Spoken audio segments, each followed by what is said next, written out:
Let me give you a number before anything else. 42,000. Write it down.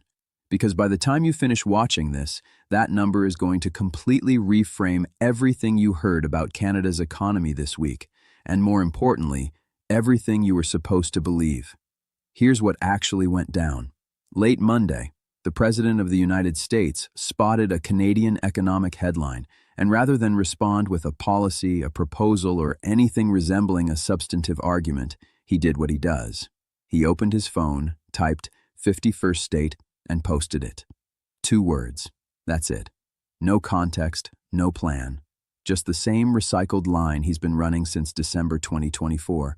As if to make sure it landed harder, the U.S. ambassador to Canada turned around and reposted it the very next morning. And then Ontario's premier did something that changed the entire conversation. He didn't throw a slogan back, he threw a statistic. Now before we get there, you need to understand why this moment matters more than a typical political back and forth. Because this isn't noise happening somewhere far away from your life. The economic story underneath this exchange connects directly to your rent, your mortgage rate, your grocery bill, and whether the recession label you've been hearing actually describes the country you're living in. The gap between the headline and the real data this week was enormous, and almost no one explained it properly. So let's fix that. Go back to May 29th. Statistics Canada dropped its first quarter GDP report, and the number that came out triggered one of the most loaded words in economics: recession. On an annualized basis, real GDP contracted 0.1% in the first quarter of 2026, following a revised 1% annualized drop in Q4 of 2025. 2 consecutive quarters of negative growth, the textbook definition most people use, meant the R word went everywhere immediately, and by the time it reached Washington, it had already become ammunition. But here's the thing, nobody slowed down to explain. If you actually opened that same Statistics Canada report and read past the headline figure, the picture looked radically different. On a quarter-over-quarter basis, meaning the actual pace of change, GDP was essentially flat. Industries in the services sector grew 0.3%, and the single largest drag on the whole quarter, a massive surge in gold imports. Here's the mechanical detail that changes everything. In GDP accounting, imports subtract from the total. So a wave of gold purchases didn't eliminate a single Canadian job. It just dragged the headline number below 0 on paper. That's not a collapsing economy. That's an accounting quirk dressed in a terrifying costume. And now we can talk about Ontario's response and why it's more complicated than the Premier's tweet made it sound. He claimed that in April, Ontario created 680% more jobs than the entire United States, adjusted for population.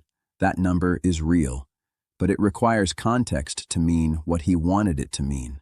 Statistics Canada recorded roughly 42,000 new jobs in Ontario in April.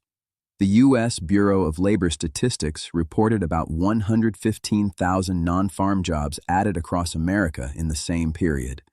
On raw numbers alone, the U.S. wins easily. So how do you get to 680%? You divide by population. Ontario has around 16 million residents. The U.S. has roughly 340 million, more than 20 times larger. When you scale each country's job gain against the size of its workforce, Ontario's 42,000 represents a dramatically larger proportion. Run the math and you can arrive at that headline figure. Is the number fabricated? No. Is it a clean, unspun comparison? Also no. It's a political flourish built on a legitimate underlying gap. The actual job story was strong. The framing just had its thumb on the scale.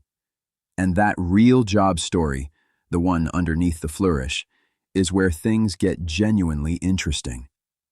Because here's the contradiction sitting at the center of this entire week. The same report that produced the recession label also came with a labor market that was bending but not breaking. National employment fell 18,000, and the unemployment rate ticked up to 6.9%. That's a softening, not a collapse. And Ontario's 42,000 figure pointed in the opposite direction entirely. 2 scoreboards, same economy, completely different readings. One scoreboard says contraction. The other says the real daily economy, jobs, household spending, consumer activity, is still moving. Now here's the part that got almost no airtime. When the recession headline hit, the people whose entire job is to call recessions started pushing back publicly, which almost never happens. The Bank of Canada's senior deputy governor told a parliamentary committee that, yes, the technical definition was met, but she then said something that should have been the headline. The fact that you have to put the word technical in front of it, she noted, is itself a signal to look elsewhere. She pointed to employment data, to leading indicators, and to one specific number, a preliminary flash estimate showing GDP bouncing back roughly 0.4% in April. The central bank was treating the recession signal like a warning light, not a verdict. Private economists piled on from the other direction. Multiple bank economists publicly questioned the label, citing the small magnitude of the contraction, unusually harsh winter weather, tariff-driven trade distortions, and that gold import quirk. One forecaster went further, calling it a trade-induced technical recession that was likely already over, with the second quarter tracking for a meaningful rebound. The professional pessimists were the ones telling everyone to breathe. But here's the piece that actually binds all of this together into one coherent story. The first quarter weakness wasn't random.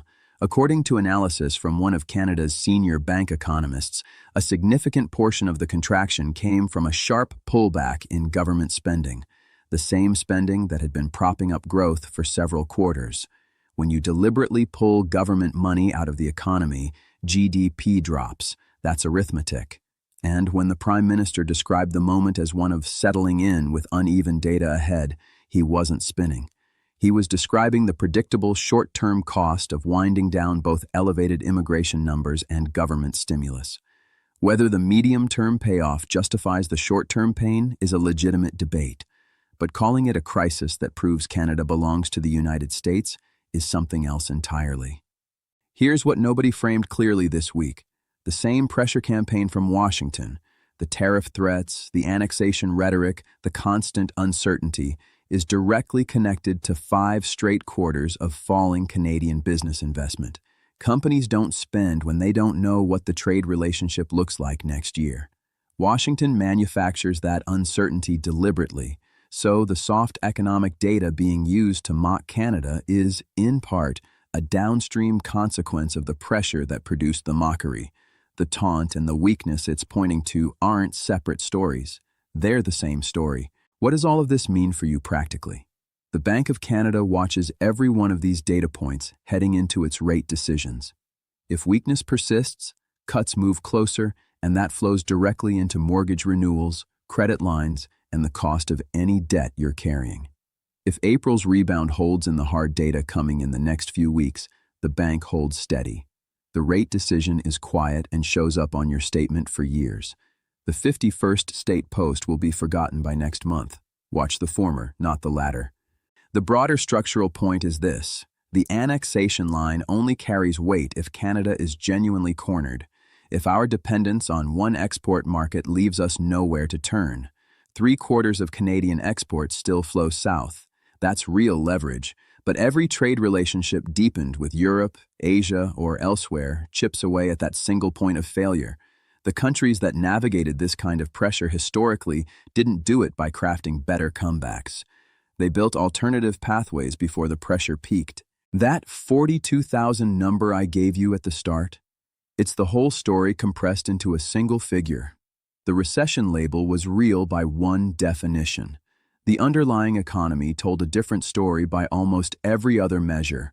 One of those versions traveled around the world attached to a 2-word social media post. The other one sat in a Statistics Canada table that most people never opened.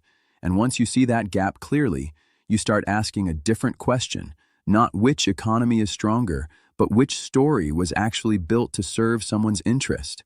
Because that's what this entire week was really about.